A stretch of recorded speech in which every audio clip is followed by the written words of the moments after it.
Ladies and gentlemen, welcome back to the channel and welcome to episode 6 of my Borderlands 3 Legendary Weapon series. Today's weapon is going to be the Night Flyer, which is an absolutely amazing pistol that is made even better by the fact that it's basically just one giant Batman reference. The red flavor text on this gun reads, "I have one rule," which of course is in reference to the fact that Batman doesn't want to kill anyone, and that plays into the weapon itself because while it does an absurd amount of damage, it will not kill anyone or anything. It will take your target down to 1 hit point, but from there it's going to be up to you to kill your target with something different, which we will be showcasing later on here in the video.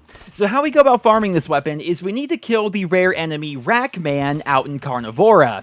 Now I call him a rare enemy because he won't always be there every time you load the map, but thankfully Gearbox did give us an indicator so we know whether or not he decided to spawn in. So how you get to Rackman is you need to drive to his rat cave at the edge of Carnivora. The best way to do this is go through all those enemies at the very beginning and then go to the Catch-A-Ride machine, and from there you drive left towards his location, and if he actually did spawn, you're going to notice a giant rack signal in the sky. When you see that signal, that means he is in his cave and you can simply run up to him and kill him, but if you're driving towards that cave and you don't see the rack signal, he did not spawn in, so your best bet is to save and exit and try again. And thankfully, every time you do this, you won't have to run through all those enemies at the very beginning of Carnivora. You'll end up spawning at the Catch-A-Ride system instead. So while it's still a bit of a longer farm, especially considering he doesn't spawn every single time, this is still much faster than if you had to run through all those enemies every single time. In my experience, Rackman is not a particularly difficult fight. The most annoying part is he will teleport around the room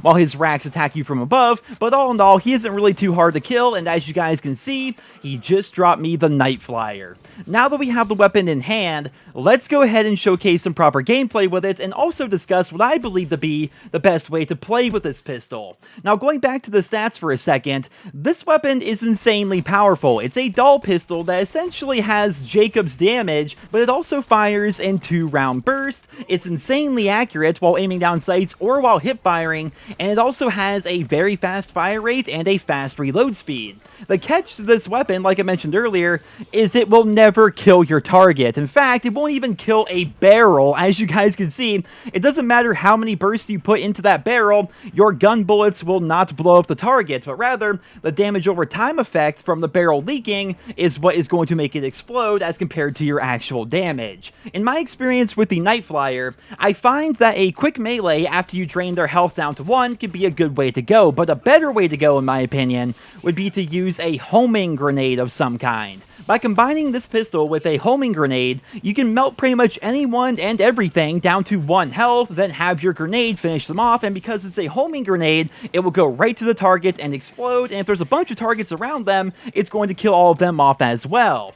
This is especially good if you play a class that can regenerate grenades. I believe Zane in particular has a skill for that, but if worse comes to worse, you can simply swap to another weapon and finish your enemies off that way. As you guys have been watching, this pistol is insanely efficient at taking out enemies, but just for the sake of it, let's go ahead and show some gameplay of the Night Flyer versus a boss. Now obviously it's not going to melt the boss down in 1 hit like some of the cheese combos out there, but still the Night Flyer is incredibly strong and it's incredibly efficient, and I feel as though it's a solid weapon for most players in most situations, so definitely recommend farming this one out. Plus it's a giant Batman reference, so chances are you Batman fans out there are going to want to get this weapon anyway.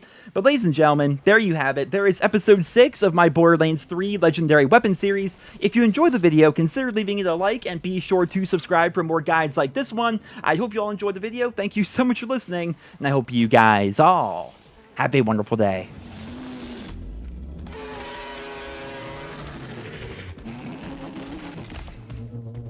I suppose